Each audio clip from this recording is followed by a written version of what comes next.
Hello guys, welcome back to our YouTube channel. Guys, ito para sa latest update natin dito kay Realme. Ngayong March 26, 2024. Ito guys, ito yung mga hilera po ng ating mga i-update ngayon. Note 50. Then yung mga naka-sale po nila guys, ito C53, C55. At syempre yung mga 11. So yung Realme 11 guys, naka-markdown yan. So yun guys, bago tayo pumunta sa mga naka-sale, ito unahin po muna natin guys sa mga naghahanap po ng budget phone ni Realme. Ito po Realme Note 50. Ito guys yung 3,599. Bali sa ngayon po meron silang rumor na magkakaroon ng 128GB.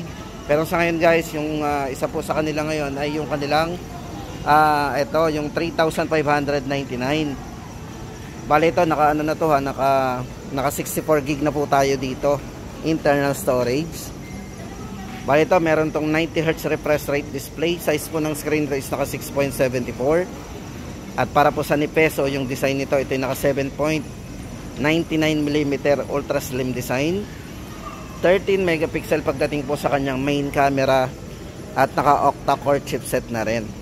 Ito guys, hindi na rin lugi tayo dito kasi yung design nito napakaganda na rin. Sa presyong 3,599. O, diba? Ito, isa po ito sa mga bestseller at malimit maubos ang stock po nito guys. Kasi ito ay isa sa pinaka-budget phone talaga nila ngayon. Then abangan po natin yung isang variant nito kung magkakaroon man. Yan. Pero kung sakali po magkaroon yung 128 po nitong variant, kung sakali lang 4,599 naman po yung price nun. Then guys, ito, punta na tayo dito kay Realme C51. Ito para sa latest update natin. Bali ang price nito guys ay 5,499 na lang. Dati siyang dating 6,499, naka less 1,000 po yan. So 5,499, naka 8GB RAM, 128 na po tayo. Then isa po sa maganda dito guys, ito yung 33W superbook charge na din. Tapos naka 90Hz refresh rate, very smooth, 6.7 high definition plus display. At pagdating po sa main camera, naka 50 megapixel AI camera na ginamit sa kanya. Yan o. Ito pa yung design niya. Medyo kahawig din ng ng Note. Yan guys ang ating latest update dito. Sa mga nagtatanong nga pala ng isang variant nito na 64GB. Wala na po talagang lumalabas. Siguro check na lang po natin sa mga ibang multi-brand store nationwide. So siguro may makikita pa tayo mga 64GB nyan. Pero syempre dito na tayo mag-focus kasi naka less 1,000 naman, doble pa internal storage natin sa halagang 5,499. Check muna natin yung camera guys. Ito yung front niyan. Meron siyang high dynamic range din. Then sa kanyang main camera 50 megapixel. Ito guys naka auto high dynamic range na rin yan. Yan, meron siyang naka HDR yan, naka auto, automatic. Then guys, ito lipat na tayo. Ito na tayo, dito na tayo sa mga naka-sale o naka price drop. Ito guys, si Realme C53 naka price drop yan, less 1,000. Para po dito, mayroon tong dalawang variants. Sa 128 po nito, dating 7,999. Ngayon po ay 7,499 na lang. Naka 12GB RAM, 128.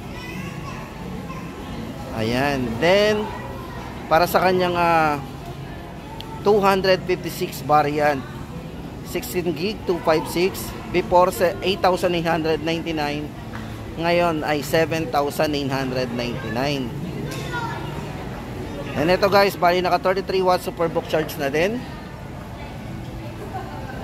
6.7 high definition display, 90Hz refresh rate display. At syempre yung nipis po nito, napakanipis kasi ito ay 7.49mm ultra slim design. Yan ang design. Realme C53.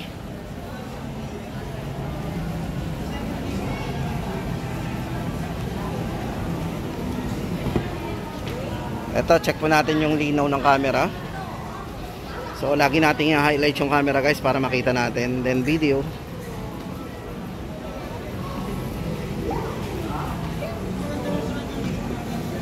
Realme C53 128GB 7499, 256GB 7,999. Then ito guys, good news for Realme C55. Ito before ay 10,999 para do sa kanyang 16 GB RAM 256 GB. Ngayon ay 9,999. Yan, para po sa camera, meron siyang 64 megapixel AI camera, size ng screen naka 6.7 90Hz refresh rate. Naka full high definition display po yan, naka punch hole display, at meron siyang 5,000 mAh long lasting battery, 33 watts superbook charge. And for the chipset guys, ito ay naka MediaTek Helio G88 na rin para sa kanyang gaming chipset. And also meron siyang side mounted fingerprint for security unlock. And guys, for ayan, latest update natin, Realme C55 price drop 9,999, 256 gig variant.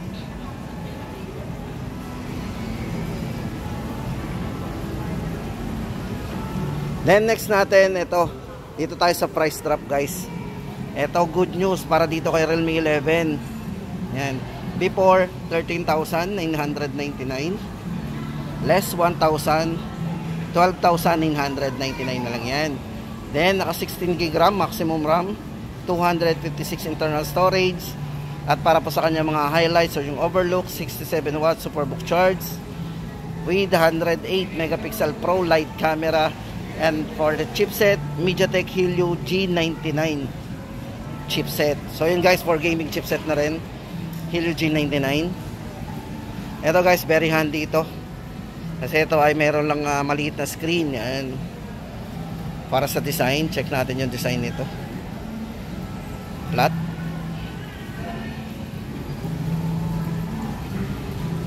Very handy.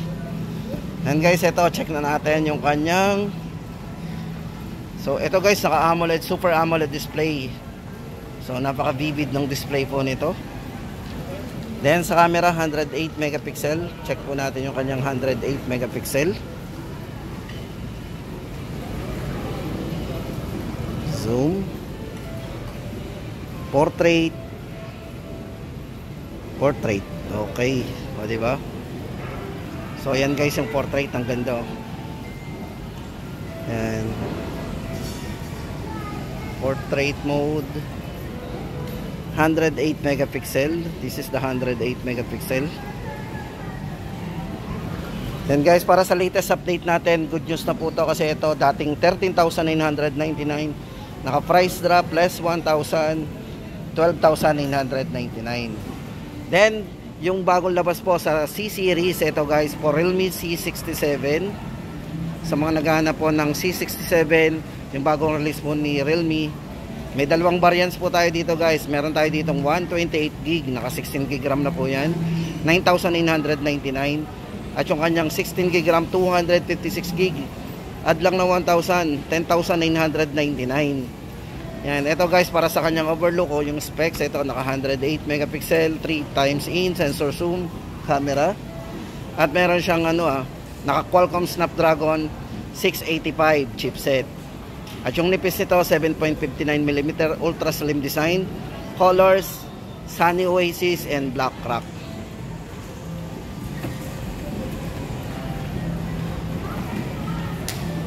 So guys, ito yung bagong release po na Realme pagdating sa C series. So sa mga naghahanap po dyan ng bagong release ng C series, ito na po yun, C67. So meron din siyang portrait camera. O, diba?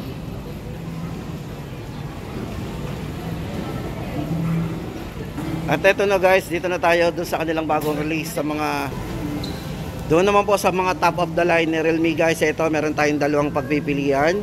Ito yung bagong release nila na Realme 12 Plus 5G and Realme 12 Pro Plus 5G guys. Ito, check po natin yung difference ng dalawa. Then unahin na po natin itong si Realme 12 Plus 5G. Guys, ito may dalawang variants tayo dito pagpipilian para sa kanyang yan, naka 16 gig RAM 256 po to, 17,999. Then yung isang variant po nito guys ay naka 24 gig maximum RAM yan. So mataas yung RAM nito, 256 gig internal storage, same ng storage. So 2,000 difference in terms of price. Then guys, ito pagdating sa kanyang camera. So ito guys, ginamit na camera dito is naka 50 megapixel. Yan, Sony LYT600 with optical image stabilization for portrait camera. Chipset naka MediaTek Dimensity 7050. At para po sa kanyang screen refresh rate naka 120 Hz with Super AMOLED display. Guys, ito Super AMOLED display, 120 Hz refresh rate. Then guys, ito check natin yung kanyang camera. O, sa main camera meron siyang yan, naka Sony sensor po yan with optical image stabilization, portrait. Then meron din siyang cinematic 2x portrait mode, master camera filter, and night eye engine. So design inspired by mga luxury watches guys. Ito luxury watch design. So mapansin nyo yung design nya, parang mga watches yan na luxury watch. Then para po sa design po ng likod nito guys, ito yung naka vegan leather. So alam naman natin pag sinabi mga vegan leather guys, usually ginagamit po ito sa mga like yung mga Gucci bag, yung mga branded bag. Yung leather na ginamit sa likod niya, vegan leather. Yan. Ito, check po natin yung camera nito guys. So para may idea tayo sa kanyang Sony camera lens, kung gaano siya kalinaw. At maganda dito guys, meron siyang ultra wide angle 0.6. Ayan, portrait. So ito guys, napakaganda rin ang portrait niyan. Check nyo kung gaano kaganda yung portrait. Then sa mode, meron tayo ditong mga, ito po yan, naka dual view video, group portrait. So tama-tama ito, yung mga group portrait, yung mga nagsiselfie ng maramihan. So macro lens, movie, slow motion. So napakadami ng mga additional features pagdating sa camera. Ayan, guys, latest update natin dito kay Realme 12 Plus 5G. 17,999, 16GB RAM 256, and 24GB 256, 19,999. Then guys, ito next na natin yung kanilang Realme 12 Pro Plus 5G. Yan. So yung mga pinaka-top of the line po na Realme guys, naka quad curve din po yan. So naka curve po yan. So yung mga sinundan po to like yung 11, naka curve din po yon. Pero to guys, ang maganda dito, naka vegan leather din yan. So yung design po ng likod yan, yung nga po inspired by luxury watches. So ganito yung design yan.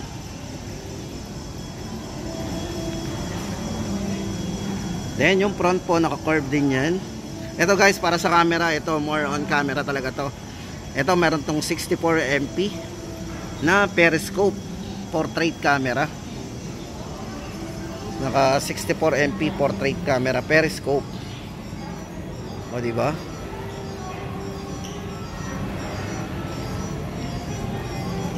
Portrait camera. Yan.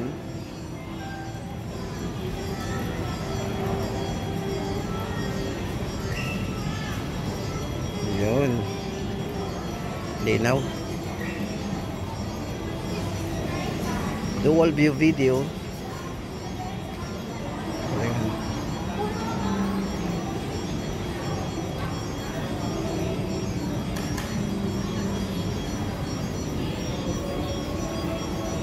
Yan guys, ito para sa iba pang specs nito guys. Ito para sa chipset, ito yung naka Qualcomm Snapdragon. Yan, 7S Generation 2. Yan, chipset. Para po sa color guys, meron siyang beige color. Ito po yung isang color niyan. Pero ito ipapakita natin sa 12 Plus. So may ganito rin pong kulay. So same color po, may beige siya. So, check na lang po natin yung kulay na yan. Ito guys, para sa latest update natin. Bali ito guys, may malaking internal storage to. Kasi ito, naka 24GB RAM, 512GB internal storage. Ganong kalaki ang internal storage ito. Sa halagang 25,999. Realme 12 Pro Plus 5G. At yan guys, ang ating latest update dito kay Realme. Pagdating doon sa kanilang mga entry level, mga mid-range na naka-markdown, C-Series, yung bagong release, at syempre yung kanilang top of the line na 12 series, 5G na po yan. Ayan. So yun guys, lagi tayo mag-stay tuned sa akin channel kasi lagi po tayo mag-upload ng mga updates kung may magbago ba o wala. So ayan guys, lagi po tayo mag-abang. See you po sa mga next vlog natin.